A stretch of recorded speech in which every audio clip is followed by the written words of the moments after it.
Good morning. Welcome to this morning's service. And happy Father's Day to all the dads who are watching this morning. And I hope you have a nice, relaxed Sunday, enjoying this beautiful weather. We'll begin this morning's service with the reading of Sambujo, followed by the reading of Sanbutsuge.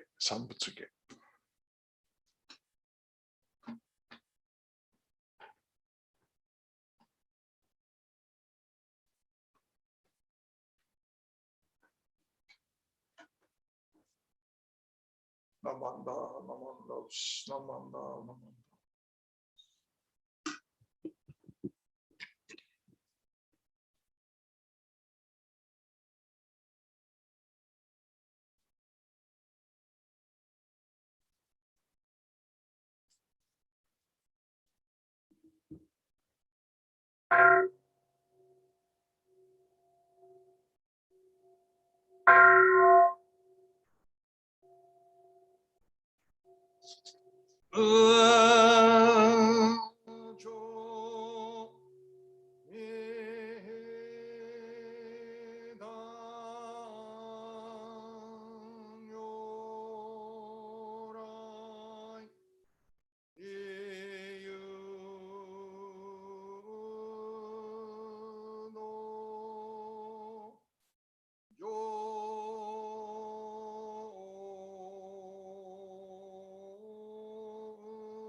上你亲啊子玛尼生我恩哟开西子翁平有nhà khơ chư mok yo rai yo ngen cho se mơ din cho nga khu nai on po de je po khai mon sho jin sam mai chi em 이 토금은요 쇼쇼케읍 진나이센넨 쇼부츠홍의 그진진노 긍옹의 터입 무묘여 그늪 세손요무 닌노시십 진토금무려 극흥호나입 지에진묘 보묘이소 신도나이센 강가사뭇 자이쇼호 가도쇼짐 미펀케닷 으세조이 가이닌 쇼진 묘세 삼마이 지에이조 모세 통음은 응여싱한 이사이쿠급 이사다이안 계시음은 야쿠센노그만 무료다이쇼 춘영고자 그여이사입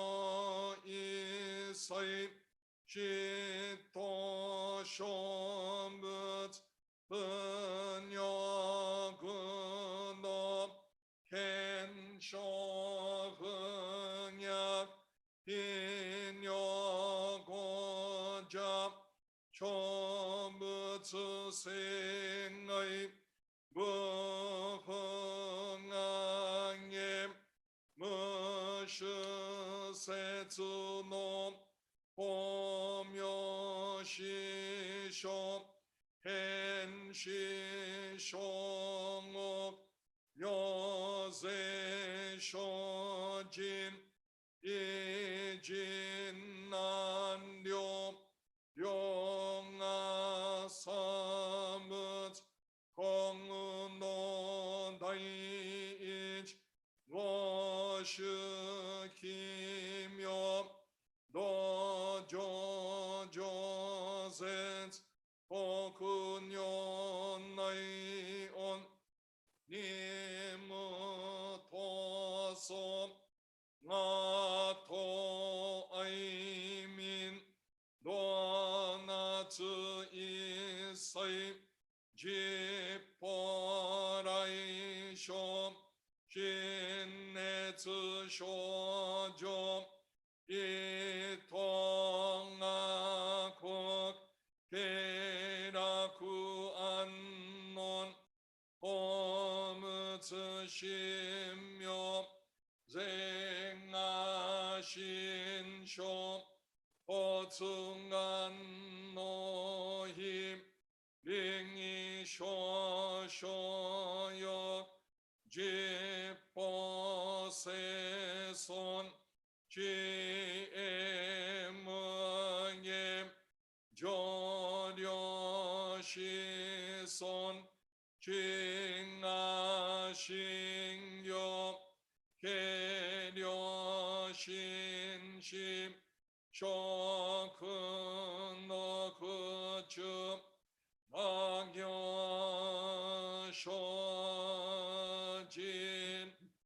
닌주흥에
Again, good morning. Welcome to this morning service. If you please join now in the reading of the three treasures. This is on page 8 of our Dharma School service, not Dharma School, our service book. Hard is it to be born into human life. Now we are living it. Difficult is it to hear the teachings of the Blessed One. Now we hear it. If we do not deliver ourselves, if we do not realize the truth in this life, when will it be realized? Let us reverently take refuge in the three treasures of the truth. I take refuge in the Buddha. May we absorb ourselves in the principle of the way to enlightenment and awaken in ourselves the supreme will. I take refuge in the Dharma. May we be submerged in the depth of the doctrine and gain wisdom as deep as the ocean. I take refuge in the Sangha. May we live in harmony in the great assembly as disciples of Buddha and be freed from all hindrances, becoming units of true accord in the life of harmony, in a spirit of universal oneness, freed from the bondage of selfishness. Even through ages of myriads of kalpas, hard is it to hear such an excellent, profound, and wonderful doctrine. Now we are able to hear and receive it. Let us thoroughly understand the true meaning of Tathagata's teaching. Namo Amida Butsu. Namo Amida Butsu. Namo Amida Butsu.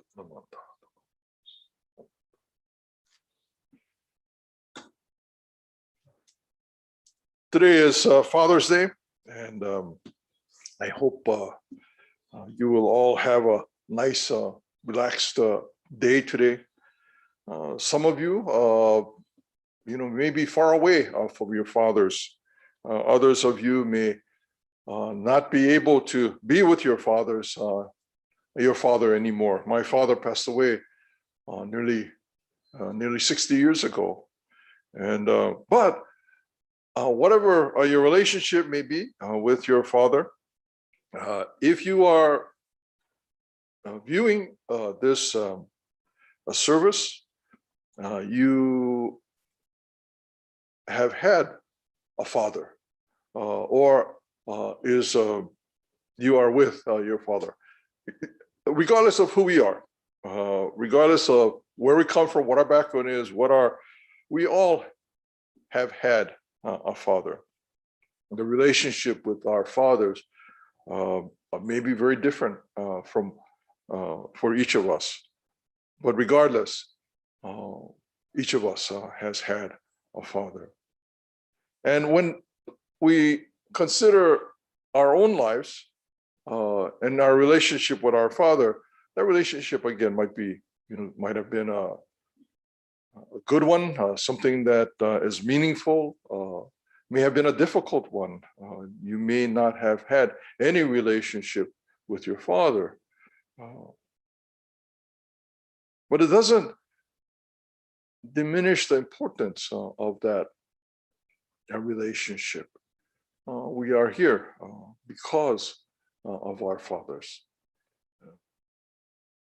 And even just for that, there is something to be appreciated.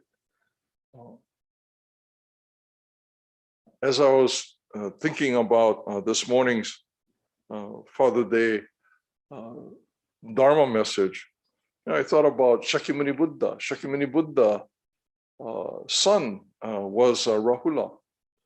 And it was interesting, when I learned what the meaning of Rahula was kind of stunned. The translation of Rahula is something that binds you, something that kind of holds you in place. So they named their son Rahula, something that would prevent movement. And Shakyamuni Buddha left home when Rahula was very young, and abandoned his responsibilities as a father. And however we might think of it, they were part of the royal family, so I don't know. I don't think Shakyamuni Buddha kind of weighed this out in that way, that his son will be well taken care of, or his family would be well taken care of, so I can kind of go off and do my own thing. When he left, I think he realized how important this relationship was to himself and would be to his son.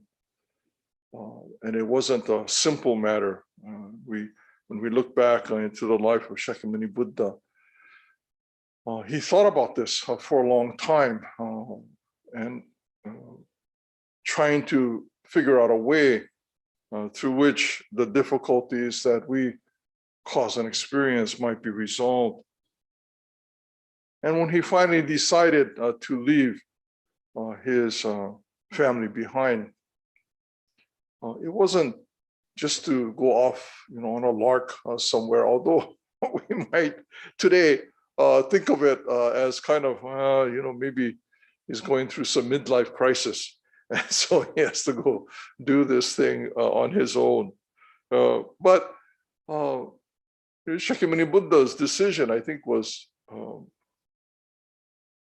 difficult one, but nevertheless one that affected his family and his son.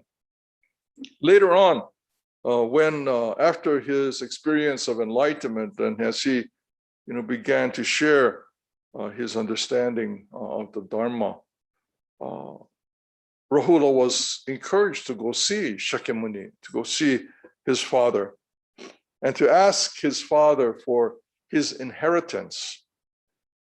And what Shakyamuni gave to his son was the Dharma, was an understanding of what he had learned, what Shakyamuni Buddha had learned in his 6 years of pursuit of this understanding of the difficulties that we cause and experience. So that was Shakyamuni Buddha's gift to his son, Rahula.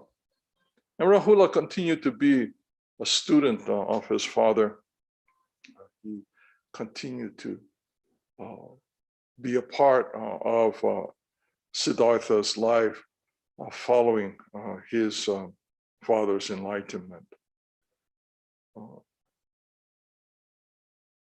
Shinnan's father, kind of interesting. Shinnan's father, well, the family was a part of the Fujiwara clan family that was part of the Taira family.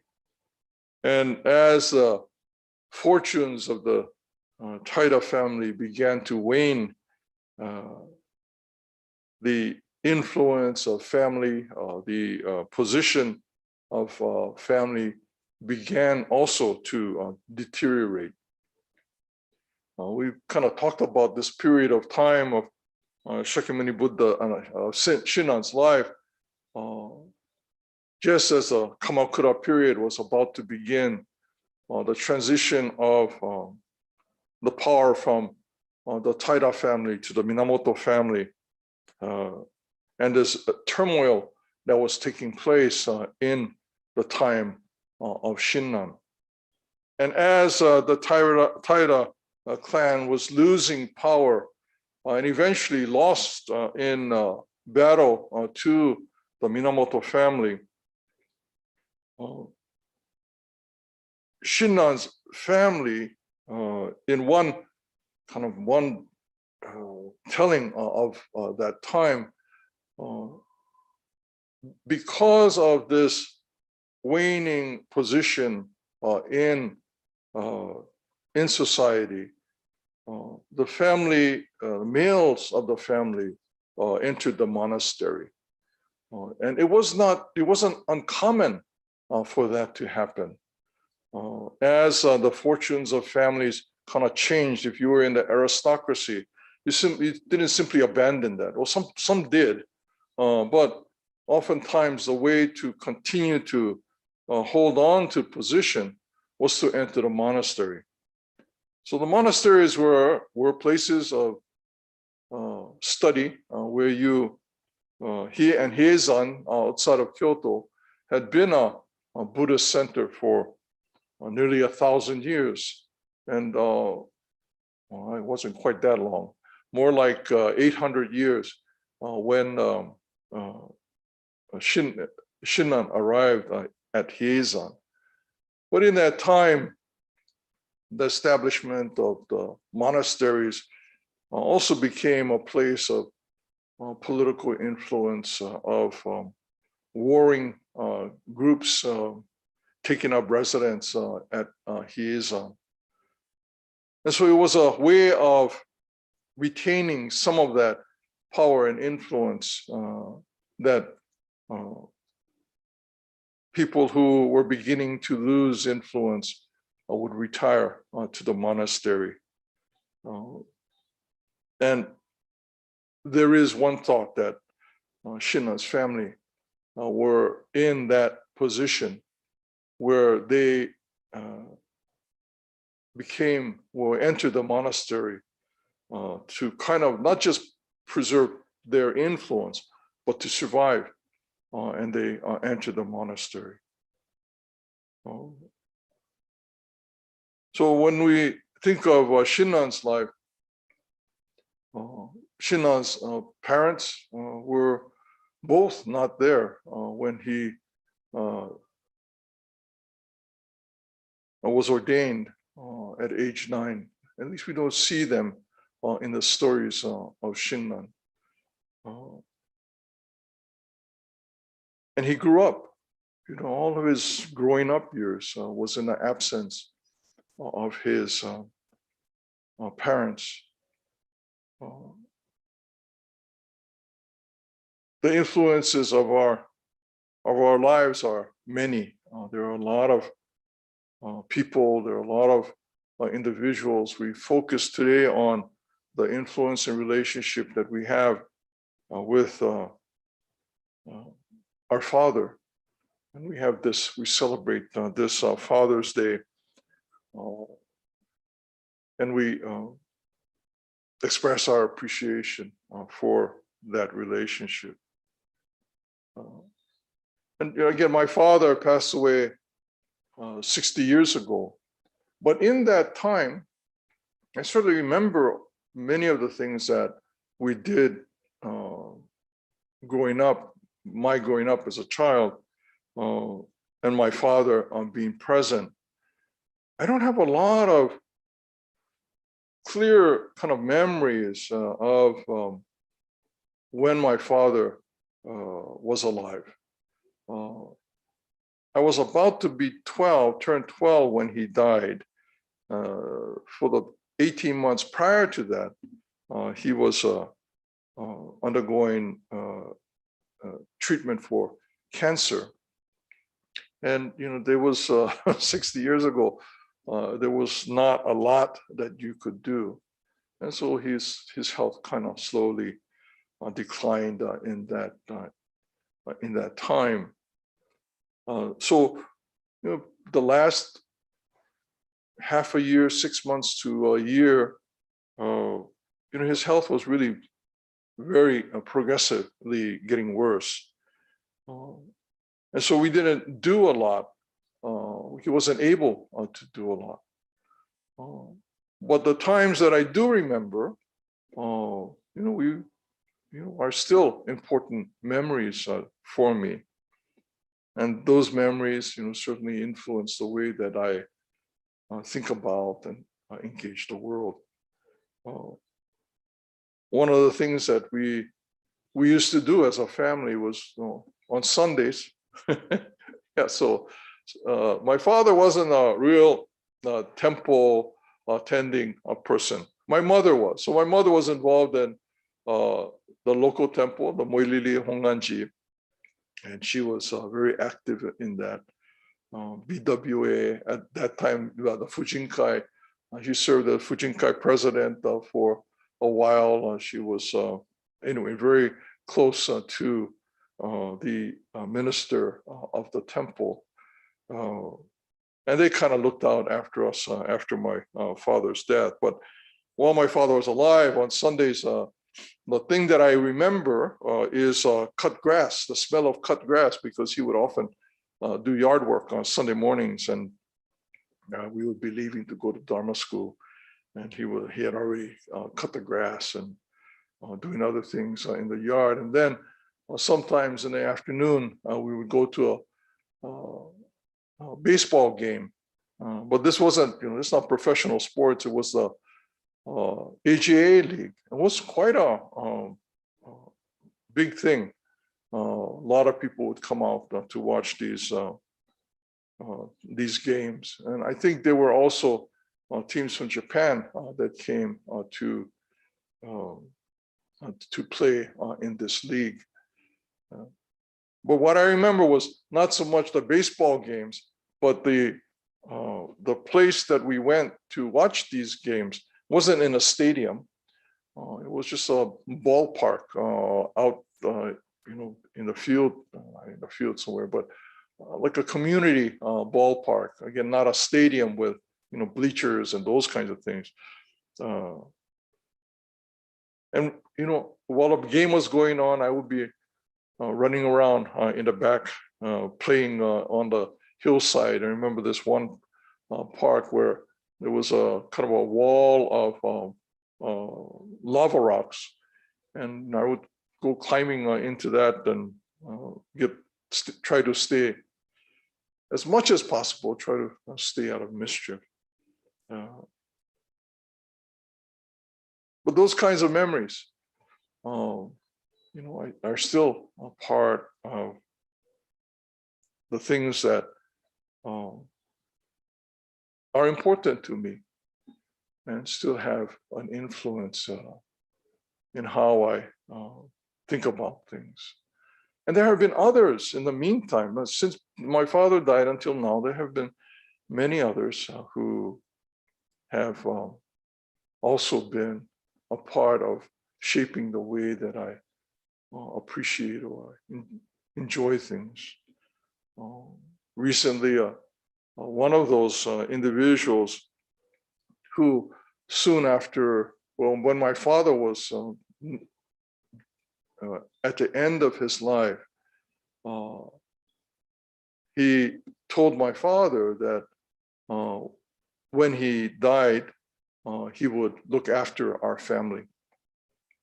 And so my father felt, kind of at ease, more at ease, knowing that this person would be looking out after us. And he did that. He kind of took care of us. He was a judo sensei. He shared in his understanding, his appreciation for a lot of the what we later on also were able to enjoy.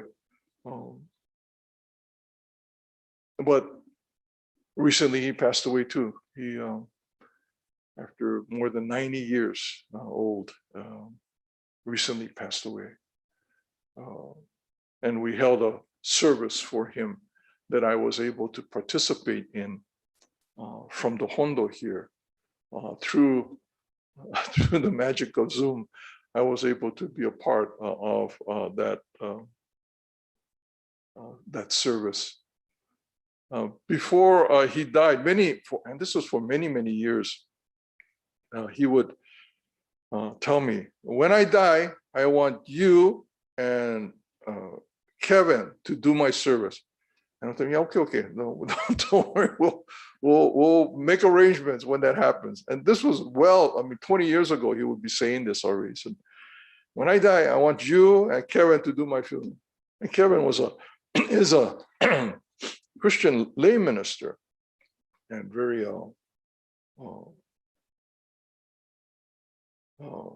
very involved in his ministry. But when the service was conducted, the family made sure that Kevin and I were a part of that service. But then recently, this past week, as I was kind of thinking about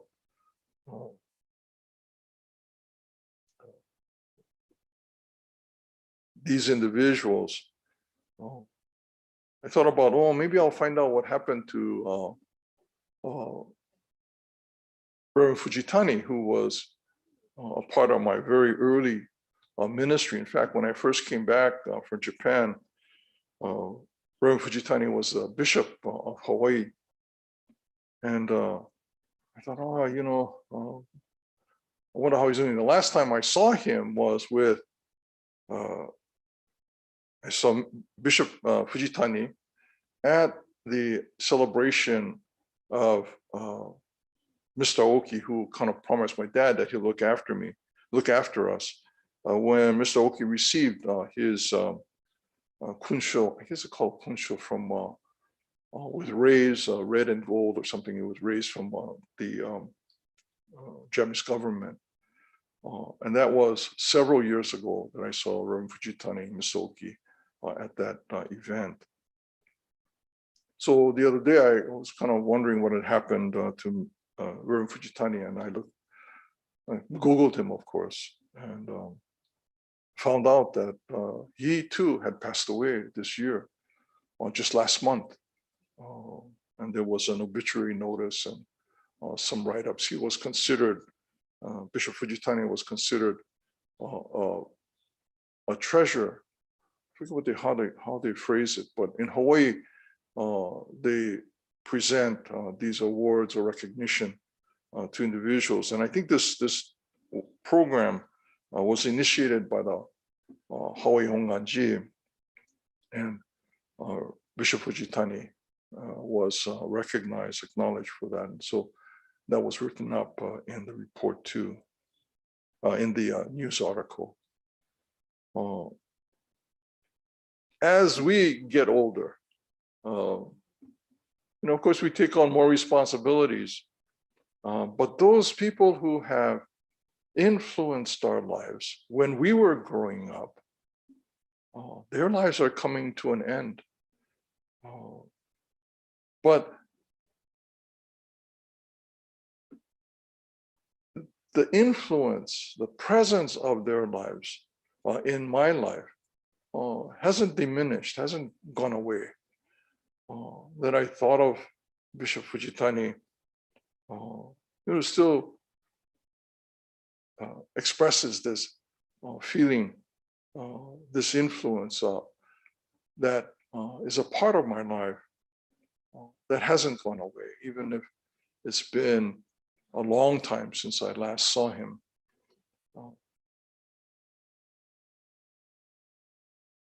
When I returned from Japan, one of the first things, and it's really strange. Well, Hawaii is a small place, so it's going to get intertwined into things. But Mr. Aoki's first daughter had passed away and died of complications from childbirth.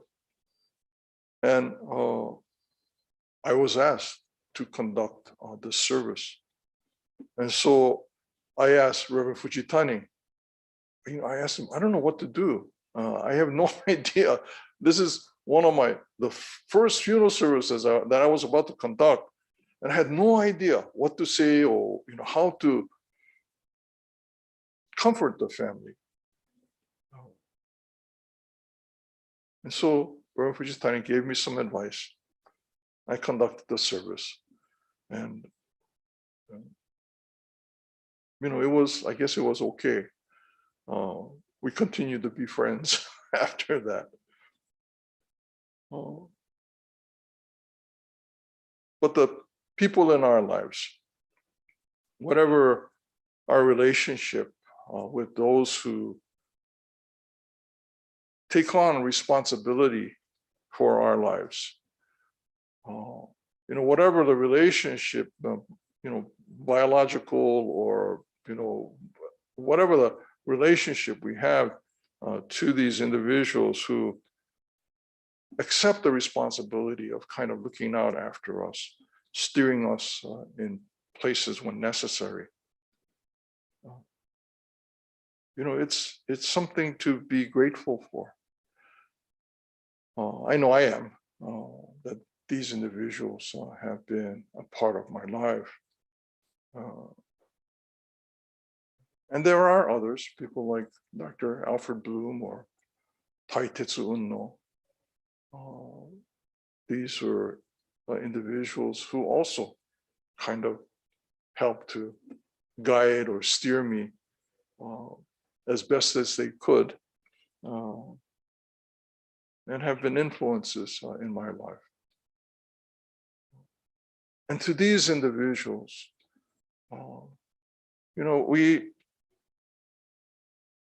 we can be mindful of how their lives have been and continue to be a part of our lives, and to express our gratitude for that.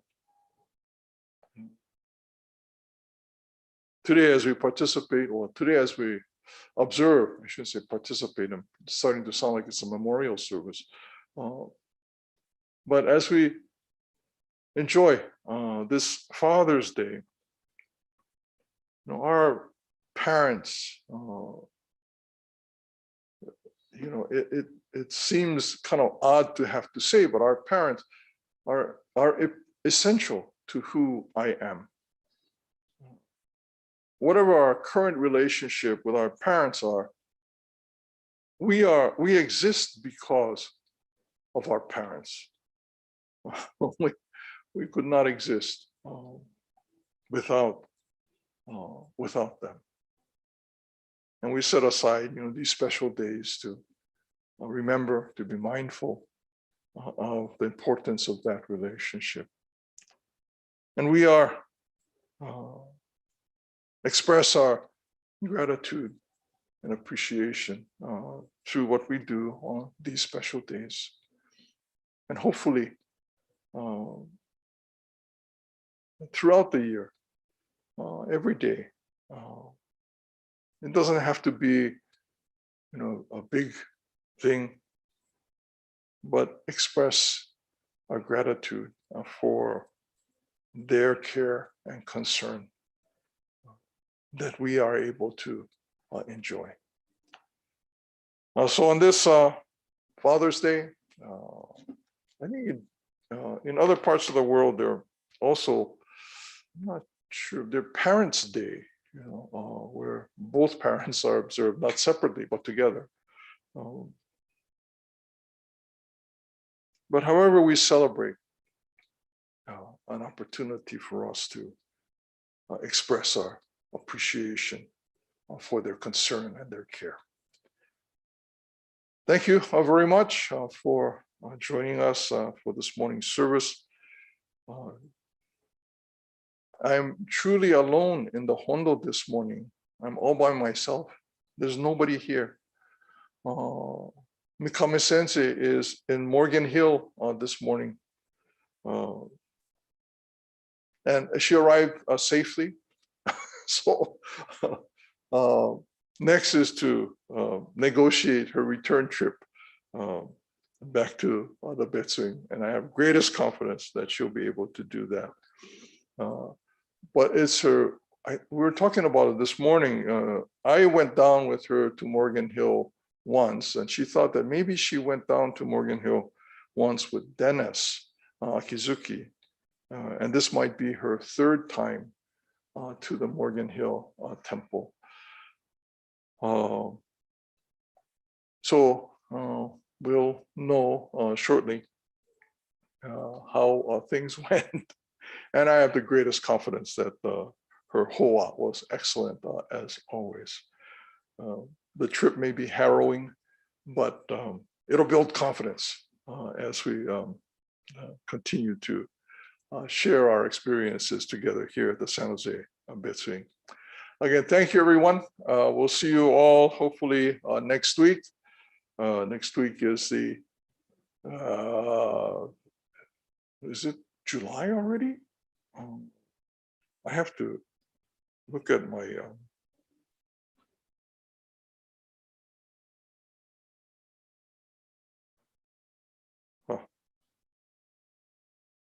today is oh no, next week is the 27th. So we'll have a regular service here. And we'll continue with our Sunday morning 10 o'clock service. Again, thank you everyone for joining us this morning. Appreciate you being here. See you next time. As we conclude, will you please join in Gassho and then Betsuin. Namo Amida Butsu. Namo Amida Butsu. Namo Amida Butsu. Thank you, everyone. I'll see you next time.